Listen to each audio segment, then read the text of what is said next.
Assalamualaikum warahmatullahi wabarakatuh. Alhamdulillahilladzi hadan lislam wa ikhtara lana khairul anam Muhammadin alaihi salatu wassalam, amma ba'd. Jamaah sekalian hafizakumullah, kembali kita melanjutkan pembahasan dalam tema yang berhubungan dengan keluarga. Dan pada kesempatan malam ini melanjutkan bahasan yang sudah kita awali dari 2 malam sebelumnya. Bahasan ini diambil dari buku yang judul aslinya adalah Tis'un wa Tis'una Fikratan li Hayatin Zawjiyatin Sa'idatin, yang ketika diterjemahkan dalam bahasa Indonesia judulnya 99 Tips Rumah Tangga Bahagia. Pada kesempatan malam ini kita masuk pada bagian yang atau poin yang keempat yang disampaikan oleh penulis berkaitan dengan berakhlak mulia. Dan ini bagian dari cara kita merawat kehidupan rumah tangga.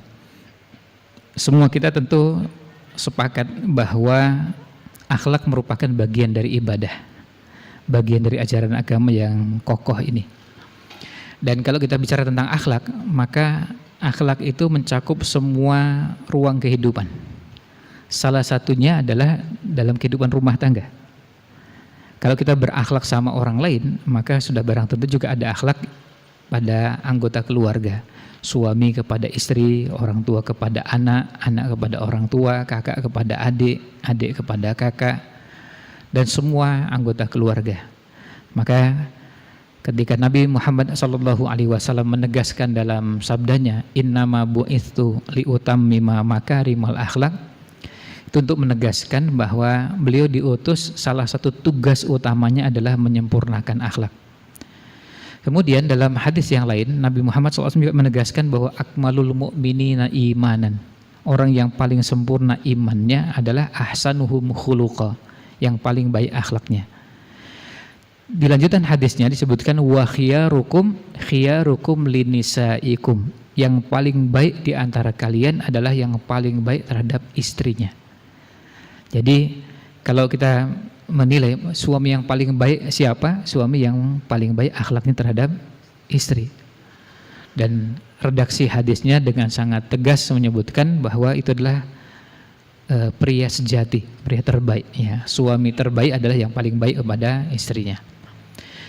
Nah, kemudian kalau kedudukan akhlak yang begitu mulia di sisi Allah SWT, banyak hadis yang menjelaskan hal tersebut. Di antaranya adalah sabda Nabi SAW, inna min ahabbikum ilayya, sesungguhnya orang yang paling aku cintai dari kalian, wa aqrabikum minni majlisan, dan yang paling dekat kedudukannya denganku yaumal qiyamah, pada hari kiamat, adalah ahasinukum akhlaqa, yang paling baik akhlaknya.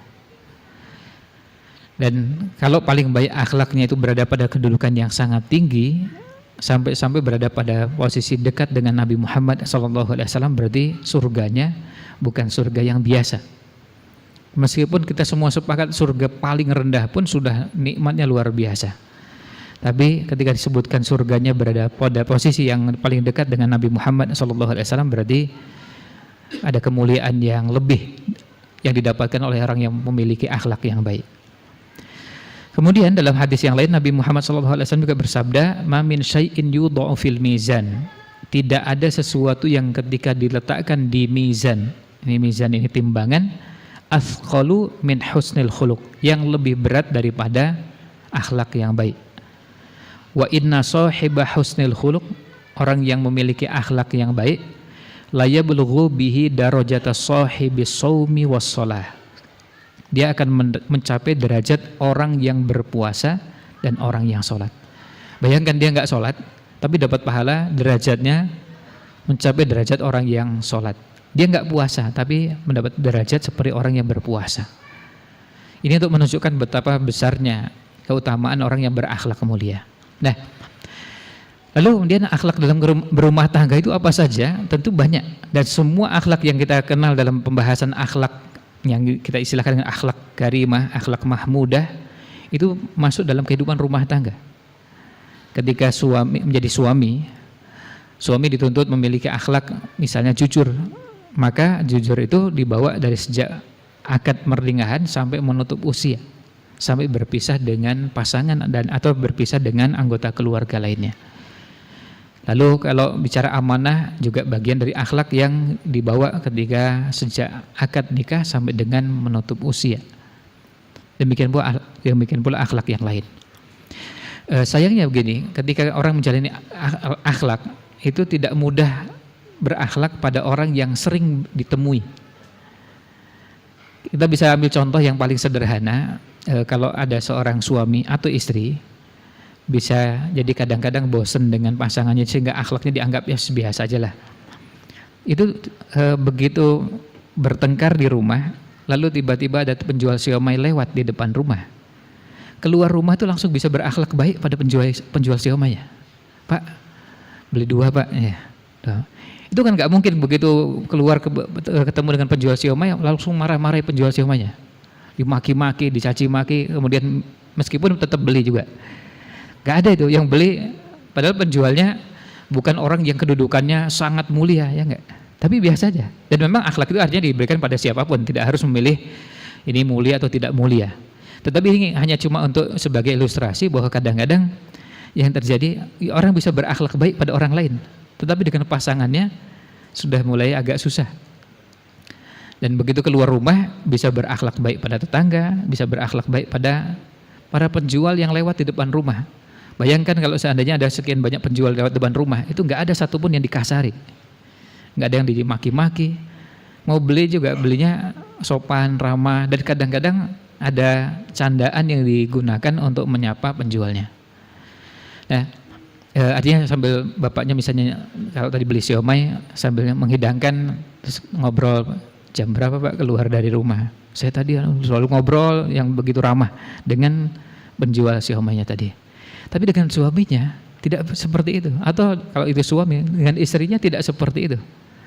Nah, ini untuk menunjukkan bahwa perlu ada penekanan secara khusus hal-hal yang berhubungan dengan akhlak dalam kehidupan rumah tangga. Nah, selain akhlak yang sifatnya umum yang begitu banyak, sebagian pakar dalam bidang parenting ini menyebutkan di antara akhlak yang paling penting dari sekian banyak akhlak dalam kehidupan rumah tangga ada 2 hal.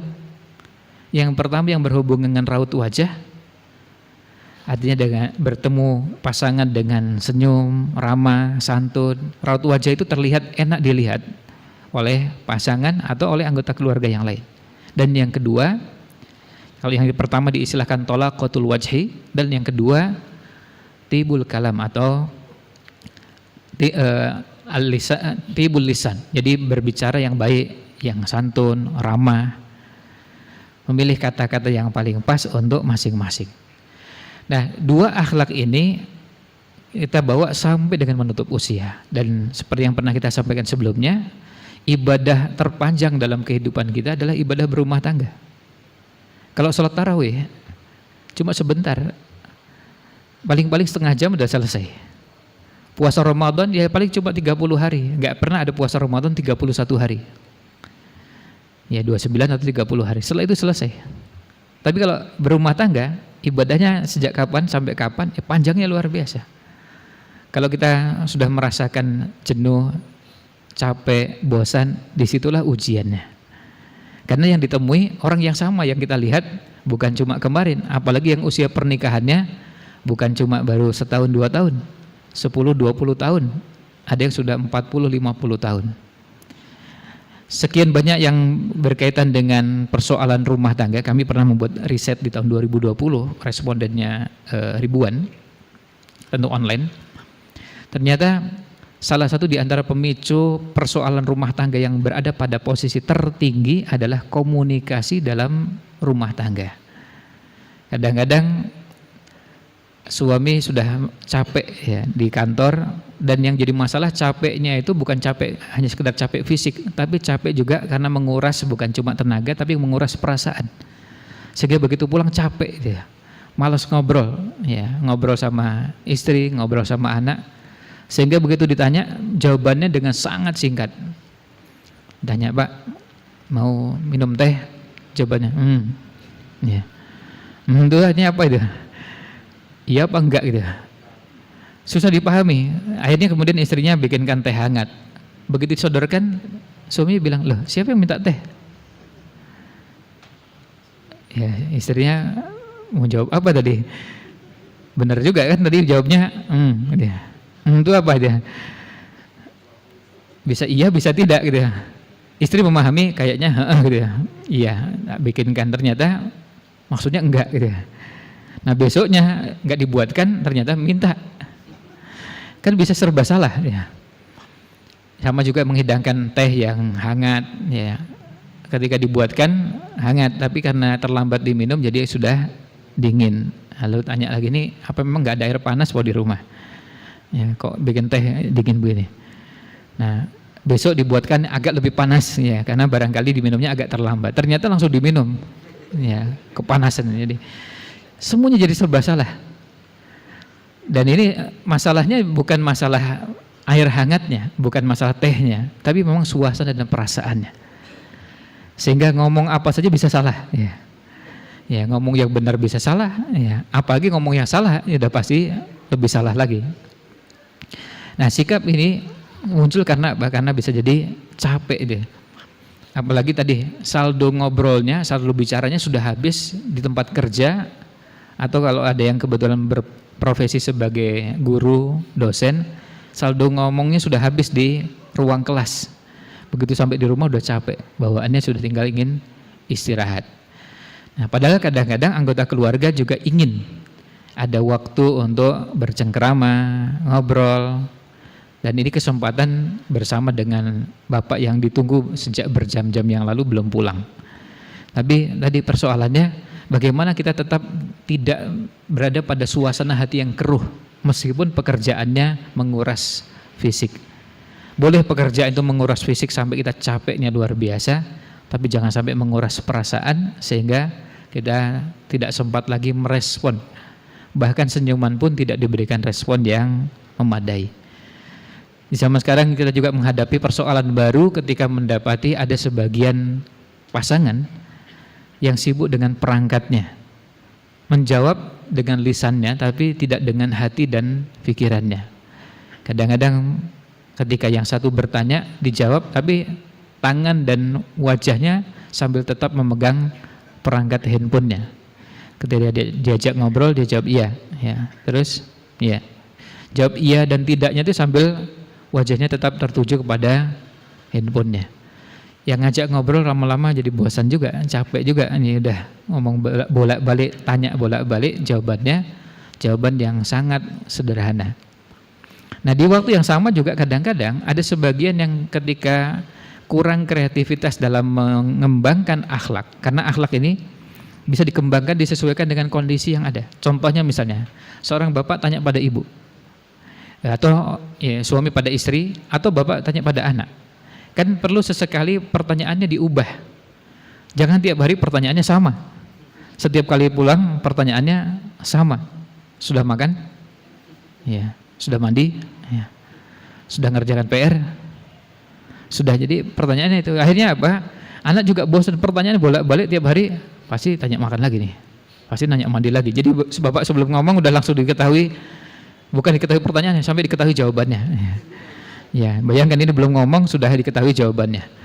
Iya, dia 2 kali kecepatan suara katanya anak muda sekarang. Jadi bukan cuma belum ngomong ya bertanya, tapi sudah belum ngomong aja sudah diketahui jawabannya. Karena apa? Karena pertanyaannya sama.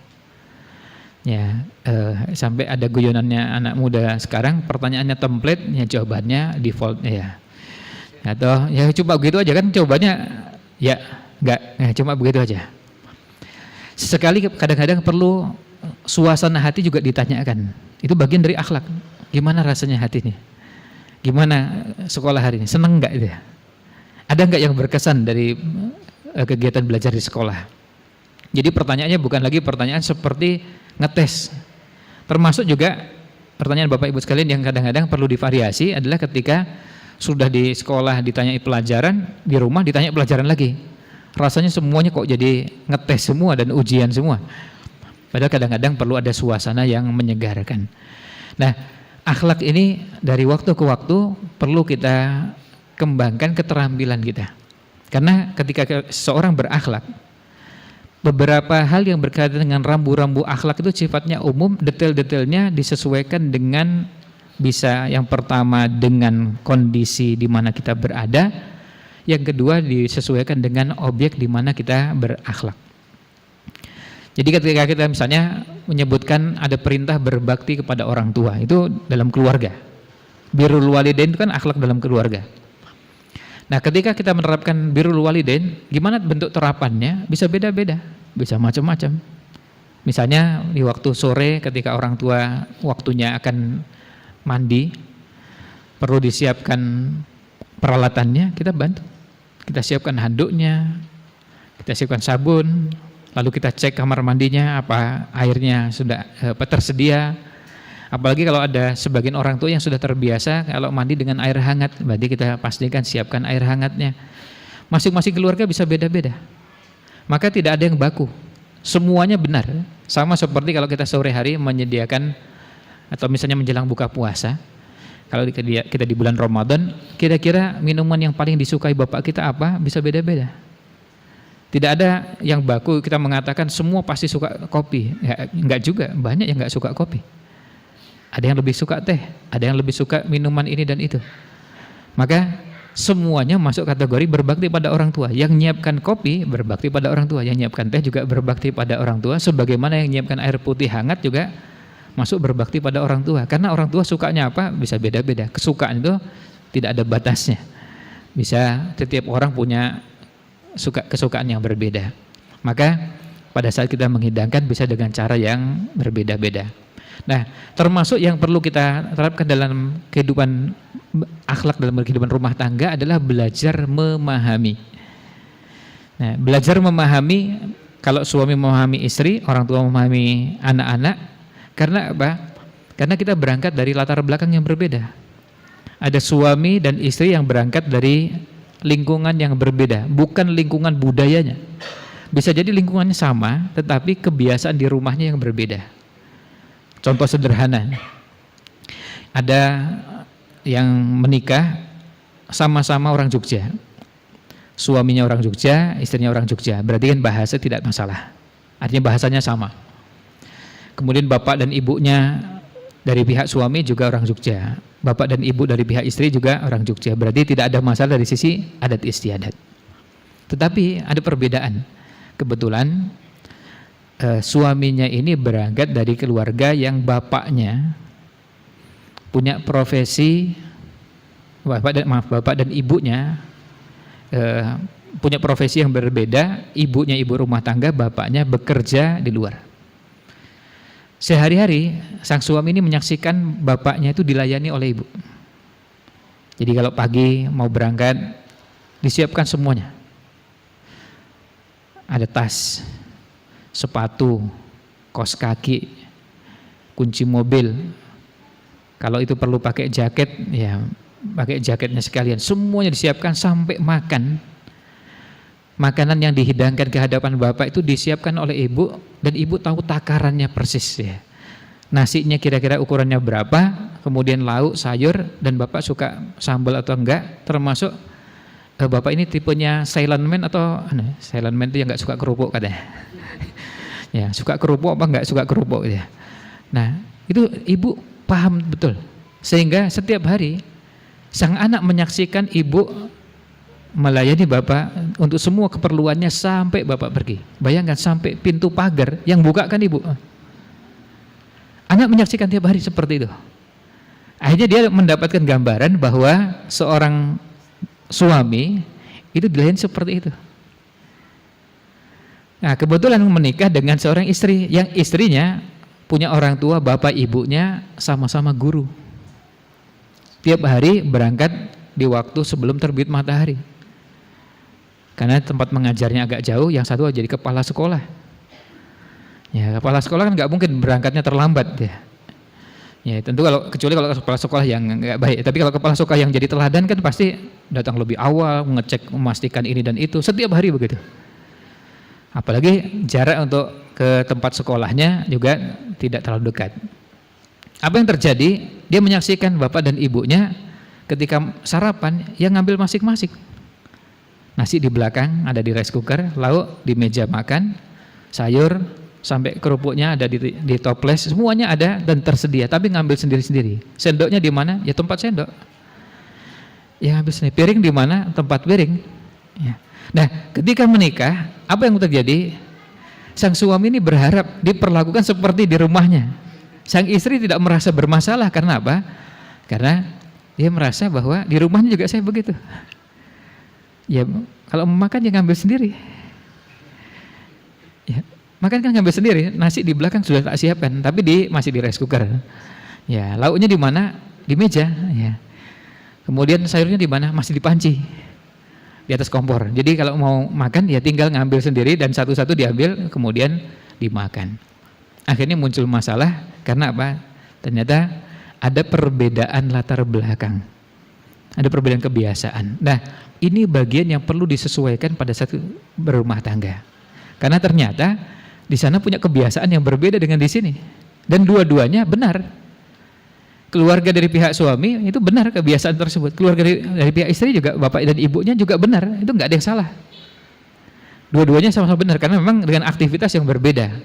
Dan tentu tidak mungkin suami menuntut perlakuan dari istri seperti keluarga pertama sementara pekerjaannya sama-sama punya kesibukan yang tidak kalah pentingnya. Bahkan mohon maaf kadang-kadang ibunya tidak kalah sibuknya daripada bapaknya. Nah, akhirnya gimana yang terjadi? Nah, di sini ada belajar menerapkan akhlak yang namanya belajar memahami.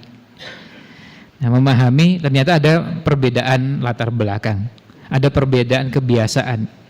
Nah, belajar memahami ini yang akhirnya membuat kita lebih bisa menjalani kehidupan rumah tangga dengan cara yang terbaik. Karena akhirnya tidak menuntut yang banyak karena memang yang dipahami oleh pasangan berbeda. Istri memahami bahwa kalau untuk urusan-urusan seperti itu ya sudah ngambil sendiri aja, nggak perlu disiapkan segala. Apalagi selama bertahun-tahun, itu bukan setahun 2 tahun. Istri melihat bapak dan ibunya menjalin kehidupan seperti itu bukan 10-20 tahun. Dan biasa-biasa aja. Tapi begitu berumah tangga dengan suami yang berangkat dari latar belakang yang berbeda, menimbulkan masalah.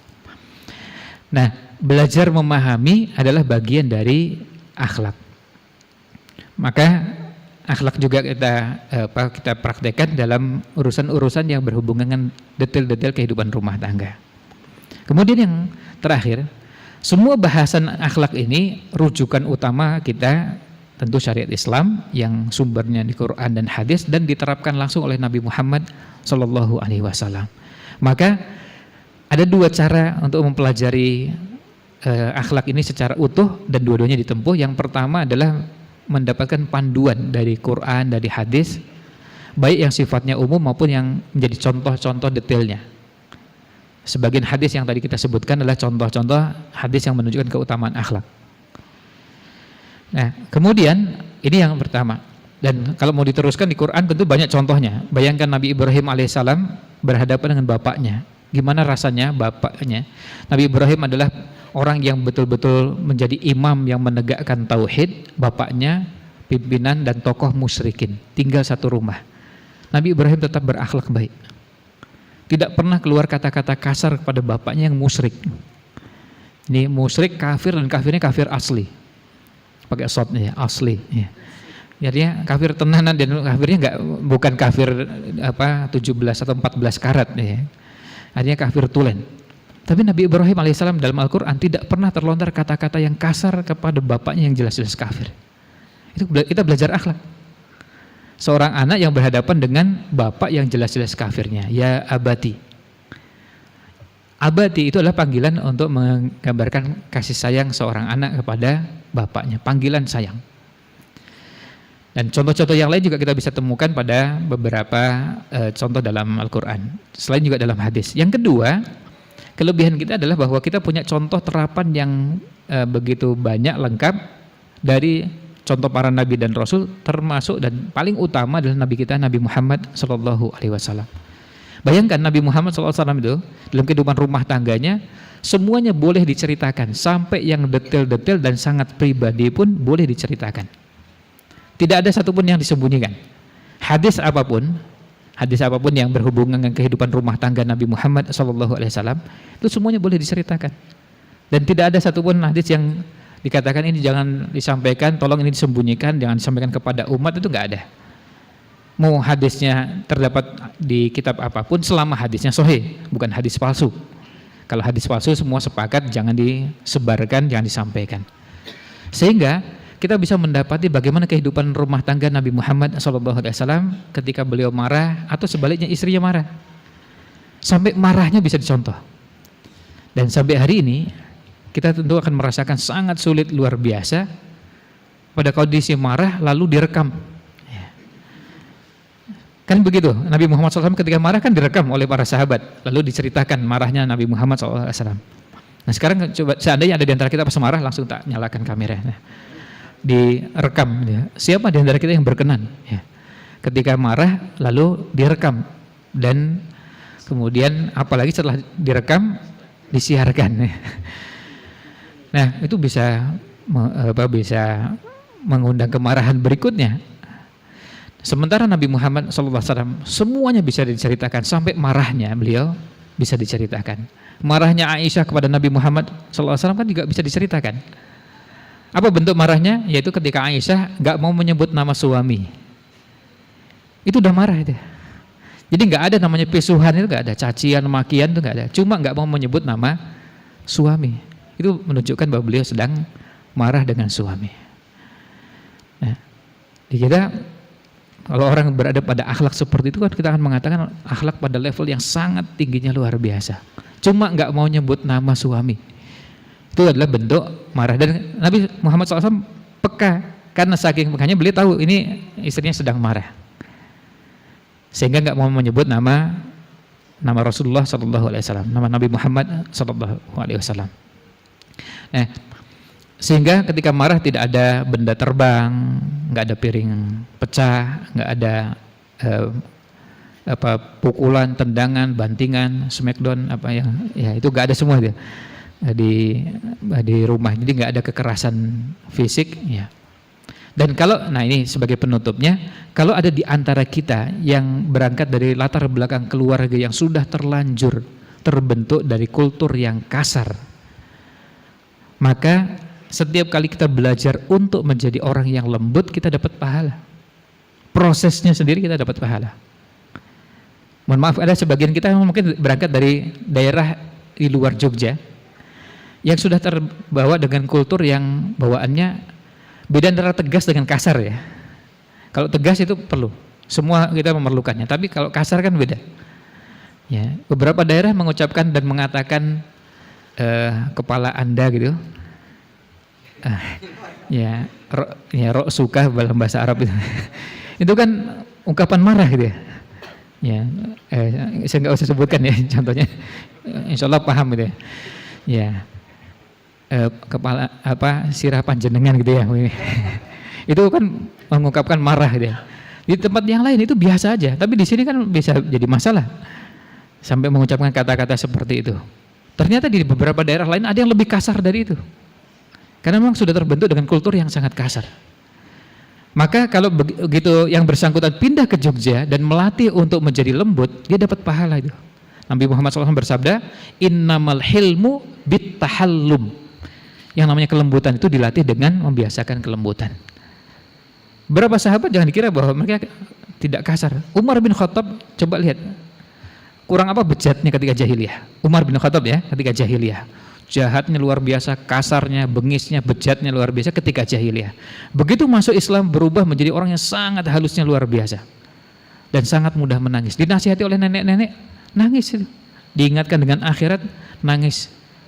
Dan sampai di penghujung usianya, Imam Ibnul Jauzi menceritakan Umar bin Khattab itu punya 2 garis berwarna hitam di pipi kanan dan pipi kirinya karena saking seringnya nangis. Saking seringnya nangis, air matanya itu bikin aliran di pipinya karena saking seringnya nangis. Dulu jahatnya luar biasa, kasar dan bengisnya luar biasa, lalu menjadi orang yang sangat lembut. Nah kalau Umar bin Khattab bisa dari jahiliyah lalu masuk Islam berubah menjadi orang yang sangat lembut, masuk kita yang tidak lebih jahat dari Umar, latar belakangnya tidak lebih kasar dari Umar, masuk nggak bisa lebih lembut daripada Umar. Artinya paling tidak mendekati Umar bin Khattab. Nah itu untuk memotivasi kita bahwa kita insya Allah bisa memperbaiki dan mengubah diri kita untuk menjadi orang yang berakhlak baik. Nah, ini ulasan yang bisa kami sampaikan. Mudah-mudahan ini bisa menjadi salah satu tips membangun rumah tangga bahagia dengan semua akhlak yang kita bisa lakukan, akhlak apapun, sekecil apapun yang kita bisa lakukan kepada keluarga, kepada istri, kepada anak, itu bagi suami, atau bagi istri ya berarti kepada suami dan kepada anak. Dan semua akhlak itu kita lakukan kapanpun dan tidak harus menghitungnya begini, bahwa karena dia berbuat kasar sama saya tak balas saja, nggak begitu caranya. Karena ini ada kejadian beberapa bulan yang lalu, ada yang konsultasi, beliau sudah menjadi kehidupan rumah tangga jauh lebih senior dari saya karena sudah pensiun. Nah, kemudian hanya cuma karena masalah-masalah sepele dalam kehidupan rumah tangga, hubungan suami istri ini tidak berlangsung baik pasca pensiun. Jadi, dan kadang-kadang cuma masalah-masalah sepele, misalnya masalah nyimpen kunci. Ya, nyimpen kunci itu diletakkan di mana? Ya. Padahal sudah disepakati kunci sudah dibuat gantungannya, nanti disimpannya di sini. Nah, suatu ketika nggak disimpan di tempatnya, istrinya kesel. Ternyata apa yang terjadi? Disembunyikan sama istrinya. Masalahnya yang disembunyikan kunci kantor RW. Nah, suaminya cari-cari nggak ketemu, bolak-balik nggak ketemu, terus tanya cari apa dia? Ya cari kunci. Harusnya di mana? Ya harusnya di situ, tapi ya karena namanya orang bisa khilaf, bisa lupa. Terus suaminya tanya pada istrinya, tahu nggak? Ya tahu. Di mana? Tak singit no. Tak sembunyikan. Itu akhirnya kemudian ternyata menjadi pemicu sekian banyak masalah rumah tangga dari persoalan-persoalan akhlak yang nampak kelihatan seperti sederhana, kecil, tetapi ketika muncul kebosanan bisa jadi ini bisa menjadi pemantik masalah-masalah rumah tangga. Mudah-mudahan materi ini bisa menyegarkan kita untuk kembali pulang ke rumah nanti membiasakan akhlak yang baik, dan kita yakin bahwa kita melakukan ini karena mengejar pahala yang Allah janjikan. Ya, kita mau diperlakukan dengan cara yang tidak sepadan dengan akhlak yang kita perbuat, kita berorientasi pada pahala yang Allah janjikan. Demikian kita cukupkan. Subhanakallahumma wa bihamdika asyhadu an la ilaha illa anta astaghfiruka wa atubu ilaik. Wassalamualaikum warahmatullahi wabarakatuh.